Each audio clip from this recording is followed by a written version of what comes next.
घंटे सारी क्लास आपको उसमें यहाँ पे मिल जाएंगी। कूपन कोड यूज़ करना है दिव्या का। सबसे अच्छी चीज़ क्या है पता है कि सुपर पैक सबसे ज़्यादा अफोर्डेबल अगर मैं बोलूँगी, मैं कभी सजेस्ट नहीं करूँगी तुम्हें कोई particular batch low. The reason why, एक पर्टिकुलर अगर तुम बैच लेने जाओगे तुम्हें 500 550 का पड़ जाएगा ऑफर में। यही चीज़ अगर आप सुपर पैक अगर आप लेते हैं तो सुपर पैक में 1113 रुपये में कंप्लीट बैचेस जो हैं आप लोग को मिल जाते हैं। कंप्लीट तरीके से सारी चीज़ें जो हैं आप लोग को यहाँ पे मिल जाती हैं। मतलब कोई भी 6-5 करने की ज़रूरत नहीं है कि अरे मैम 200 इधर 300 इधर, है ना। यस,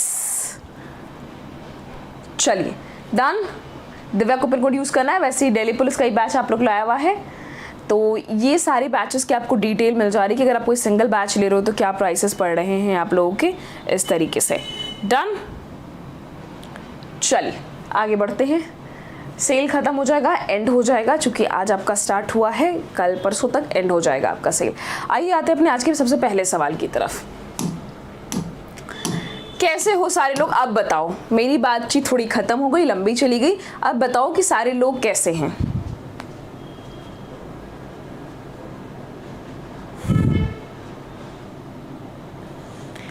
मैं first class with you. Hello ma'am, good ma'am, everything good ma'am, ठीक है। तो मेरी रील देख के टाइम मत व्यतीत करो। हाँ, इंस्टाग्राम को इंस्टाग्राम पे रहने दो और यूट्यूब पे पढ़ाई कर लो आके, ठीक है। दोनों जगहें जो हैं ये आपस में कनेक्ट नहीं करना है। आइए आते हैं पहले सवाल की तरफ। जवाब सबका बहुत तेज़ी से आ रहा है। क्या कह रहा है कि इसमें से किस वॉइसरॉय के दौरान पर क्या लगा था ma'am, local self government got a flip, मतलब बढ़ावा किस उसके वक्त पे मिला था, किसको, लोकल सेल्फ गवर्नमेंट।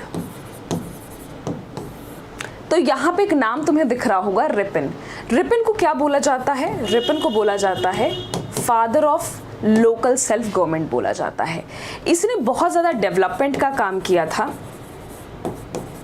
किस साइड पे डेवलपमेंट का काम किया था, म्युनिसिपैलिटीज़, म्युनिसिपल कॉर्पोरेशन, म्युनिसिपैलिटीज़ को स्टैब्लिश करने का काम। सबसे पहली बार जो इसने न्यायपालिका कह रही हूँ मैं, सबसे पहली बार जो इसने म्युनिसिपैलिटी जो स्टैब्लिश करी थी वो कहाँ पे करी थी, वो मद्रास में करी थी। कहाँ पे, मद्रास में करा था इसने। मायो भैया को तो जानते हो, मायो और रिपन, मुझे पता नहीं क्यों ऐसा लगता है कि रिपन ना हर चीज़ में घुस जाता था। हर दूसरी तीसरी चीज़ में रिपन जो है वो अपनी टांग अड़ा देता था। मायो आता है, मायो आके कराता सबसे पहला सेंसेक्स। कौन कराता है सबसे पहला सेंसेक्स, कौन कराता है, मायो कराता है। अब 1872 में, कब मैम, 1872 में रिपन आके बोलता है नहीं नहीं नहीं नहीं नहीं, इसको सुधार करना चाहिए, इसको दशकीय करना चाहिए, हमें डेसिडेस करना चाहिए। नहीं होता, हम लोग प्रोजेक्ट किसी को कॉपी कर लेते हैं और फिर कहते हैं नहीं नहीं नहीं नहीं नहीं, इस प्रोजेक्ट में कुछ कमियां हैं, इस प्रोजेक्ट में थोड़ा सा कुछ सुधार करना चाहिए। तो उसको लेके क्या करता है, उसको फिर उसको बढ़िया से ऑफिशियल 10 वर्षीय सेंसेक्स का करार उसको दे देता है। ठीक है, ये काम रिपन करेगा कब, 1881 में करेगा सेंसेक्स लाने का काम। तुम वैसे ही देखो, लिटिल लेके आएगा, वर्नाकुलर प्रेस एक्ट लेके आएगा, और रिपन क्या करेगा, उसको रिपील कर देगा जाके। नहीं नहीं, तुमने अच्छा किया है कि वर्नाकुलर प्रेस एक्ट लेके आए हो कि कोई दूसरी भाषा में, अगर कोई अपनी भाषा में, हिंदी में, बांग्ला में, कन्नड़ में, तेलुगु में, किसी भी अपनी भाषा में अगर कोई छापता है अखबार मैगजीन, तो उस पर रोक लगाना बहुत ज़रूरी है, पुलिस एक्शन होना ज़रूरी है।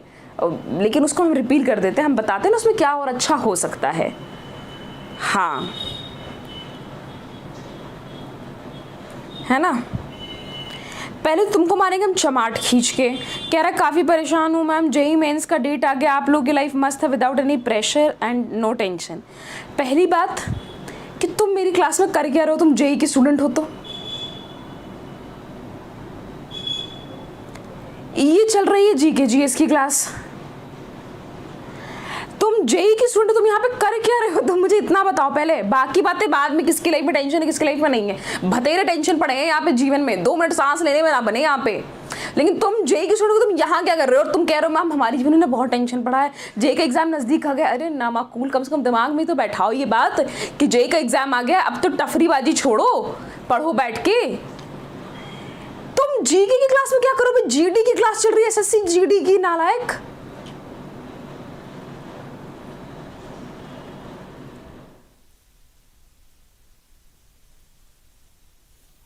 और क्या कह रहा है कि मैम काफ़ी परेशान हूँ मैम, है ना, वो पूरा लाउड स्पीकर लगा लगा के सुना रहा है इमोजी डाल के।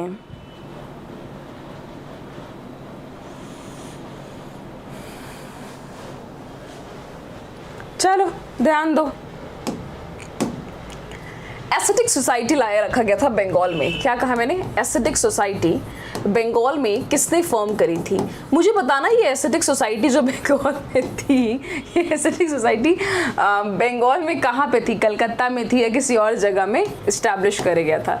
पहले कलकत्ता और अभी क्या है ये आपका कोलकाता।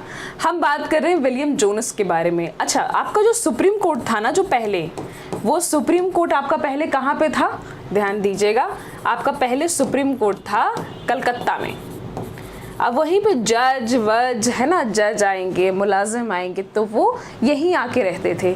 तो बोला गया चलो कि एस्थेटिक सोसाइटी फॉर्म कर लेते हैं, लाइब्रेरी फॉर्म करेंगे, मैन्युस्क्रिप्ट्स रखेंगे, उपनिषादों रखेंगे, है ना, बहुत सारी चीज़ों को हम लोग उसमें मेंशन करके रखेंगे। किस वर्ष में British India association of Calcutta की स्थापना करी गई थी? और स्थापना होने के 1 साल बाद इसका नाम भी बदल गया था।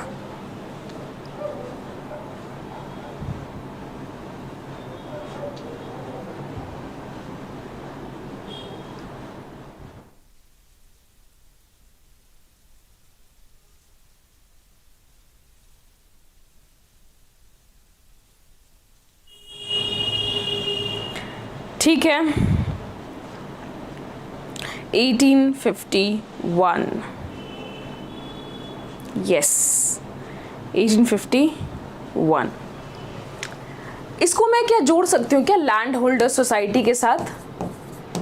बड़े परेशान लोग थे भैया। किससे परेशान थे पता है? बताओ किससे परेशान थे? जमींदारों से। और किससे? बर्लिन कमेटी जो है ये कब फॉर्म हुई थी? इसके अलावा ये इंपॉर्टेंट है कि मैम ये कौन लोग थे? भैया देखो, कुछ स्टूडेंट लोग थे जो आप पढ़ाई करने गए थे। तुम तो कहते ना कि भारत के पास पैसा नहीं है, हम गरीब हैं, तुम गरीब हो जिनके पास पैसा नहीं है। पहले भी लोग जाते थे पढ़ने के लिए, ठीक है, पहले भी जाते थे लोग पढ़ने के लिए। मैंने कॉलेज पास आउट किया, मुझे जाना था मास्टर्स करने यूएसए, सब कुछ हो गया। वहाँ से क्या आता है? लॉकडाउन लग चुका है, तो सारे कॉलेजेस को बंद किया जा रहा है। No Indians are allowed in our university for the next, जो उनका अनाउंसमेंट होना था तब तक के लिए फर्स्ट वेव आ चुका था, क्योंकि तब तक तो हम लोग गरीब है। फिर मौका मिला ही नहीं, है ना। फिर काम काम काम काम काम, क्योंकि जब लत लग जाती है ना काम करते रहने की, तो फिर मन नहीं लगता कि अरे यार अब कौन जाएगा, फिर सब कुछ छोड़ के, पूरी दुनिया संसार छोड़ के फिर आएगा। तो हम और तुम गरीब लोग पहले भी पढ़ने जाते थे, देखो बर्लिन पढ़ने जाते थे, है ना, काम करने जाते थे, और उसके बाद वहाँ पे जाके सोसाइटी फॉर्म कर लेते थे।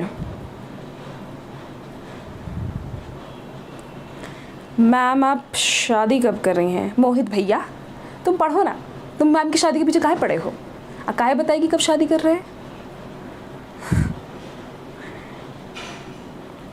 मैम 15 तो ऑप्शन में है ही नहीं। एकदम सही बात बोले हो, एकदम सही बात बोले हो। हम बताते हैं तुम लोगों ने कैसे सोचा है। 1914 में ये फॉर्म हो जाएगा, ठीक है, कहाँ पे? जर्मनी में फॉर्म हो जाएगा। 1915 में ये ऑफिशियली तुम्हारा आ जाएगा। क्या बोले मैम? बर्लिन कमेटी, जो कि बाद में 1915 के बाद किस नाम से जाना जाएगा? इंडिपेंडेंस कमेटी के नाम से जाना जाएगा। ये ऑर्गेनाइज हो जाएगा जर्मनी में 1914 के दौरान पे, जब तुम्हारा वर्ल्ड वॉर फर्स्ट चल रहा था। तो जामिनी रॉय का नाम आप सभी ने सुना होगा। किस क्षेत्र से जुड़ा हुआ है इनका नाम? पेंटिंग से जुड़ा हुआ है। पद्म भूषण 1954। इनमें से कौन सा एक काम है जो कि रविंद्रनाथ टैगोर के द्वारा तो नहीं किया गया है? चलिए बताइए जल्दी से।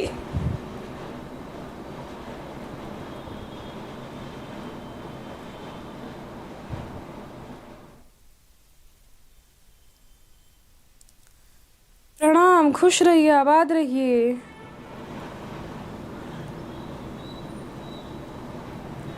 ठीक है, ऑप्शन सी होगा मैम, कपिला कुंडला। कपिला कुंडला, सबको जब कपिला कुंडला है। आइए, क्या था मैम ये? अरे तुम अगर दुखी नहीं हो और अगर तुमने बी प्राक के गाने सुन लिए हैं तो तुम दुखी हो जाओगे, और जब तुम लास्ट में 2-3 घंटे सोचने के बाद, गाना सुनते रहने के बाद रिपीट मोड में सोचोगे कि मैं क्यों सुन रहा हूँ इस गाने को, या मैं क्यों सुन रही हूँ इस गाने को, मुझे